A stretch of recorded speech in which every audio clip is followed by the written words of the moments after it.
राकेश कुमार नायक खोर्धा जिला सभापति पियन संघ। अति दुखर विषय सरकार जो आम सर्वनिम्न मजूरी 550 टंका सरकार तरफ फाइनाल किंतु अति दुखर विषय मासक 300 टंका 500 टंका 100 टंकार पिला मासिक दरमाहार खटुंट अति ये आमर जिलापाल निजे ऑर्डर देसन जे ये मासिक दरमा सरकारी कर्मचारी हिसाब से गणति होती इलेक्शन ड्यूटी करुँच जहाँ जाबतीय ड्यूटी सबकि कार्य करसुक जो 300 200 100 से आज आम गोटे गुरुत्वपूर्ण बैठक करागला। एथेरे आम गोटे सरकार को प्रश्न तो पचारि पारूनु नवेदन कलु दिन को 10 टारू 5टा समय जहाँ आम खटुचु सर्वनिम्न मजूरी दि जाऊ तो मासिक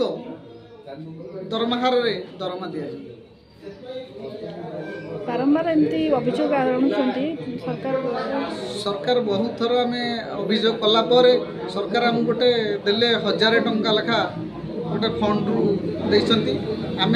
वर्षे है से फंड अधा पिला पाई अधा पिला पाईना से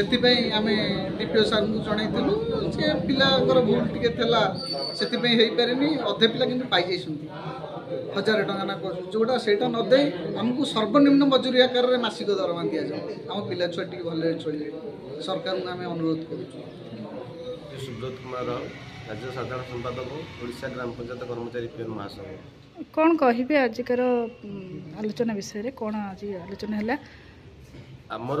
ओडिशार 30 गोटी जिले में 6794 ग्राम पंचायत कार्यालय मानक कार्य कर पियन कर्मचारी माने आजिकार महंगा जुगरे बर्तमान पंचायत कार्यालय 10टा ରୁ 5टा पर्यटन कार्य करते पंचायत जबतीय कार्य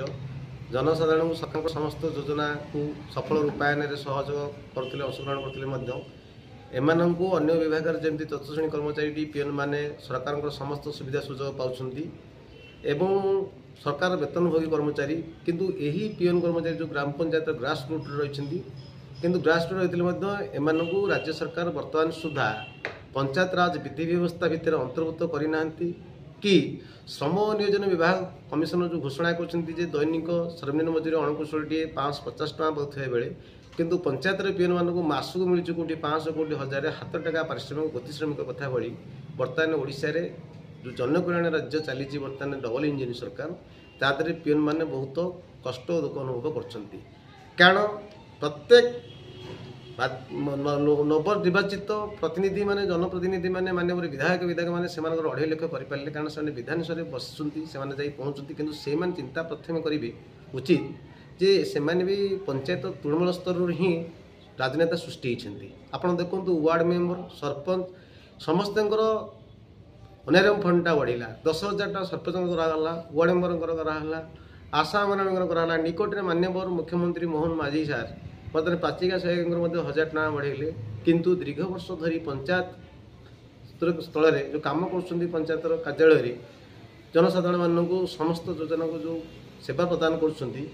देखला से पंचायत पियन दुखटा को एपर्तले सरकार अनुभव कले ना जेहेतु गोटे साबतपुर सदृश 2014 मसीहा 125 नियम गतिश्रमिक कथा 1964 मसीहा 123 आईन ओजीपी एक्ट जो आईन अच्छी ताकू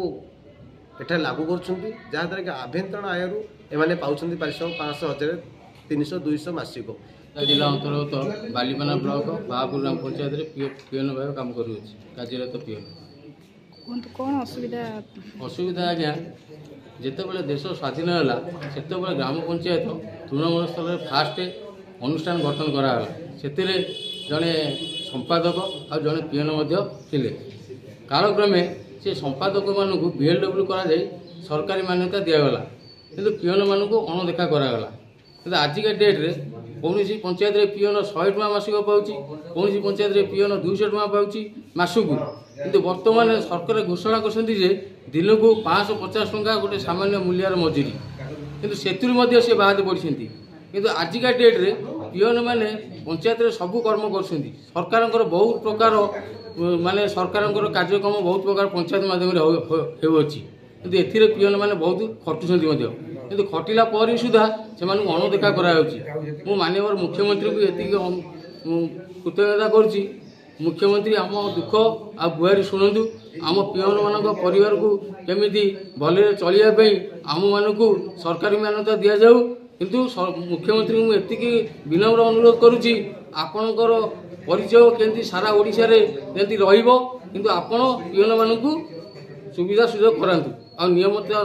ନିୟମିତ ଦରମା ଦିଆଯାଉ, ନିୟମିତ ସରକାରୀ କର୍ମଚାରୀ ମାନ୍ୟତା ଦିଆଯାଉ। ମୁଁ ଏତିକି ମୁଖ୍ୟମନ୍ତ୍ରୀଙ୍କୁ ଅନୁରୋଧ କରୁଅଛି, ମାନ୍ୟବର ପଞ୍ଚାୟତ ରାଜ ମନ୍ତ୍ରୀଙ୍କୁ ମଧ୍ୟ ଅନୁରୋଧ କରୁଅଛି।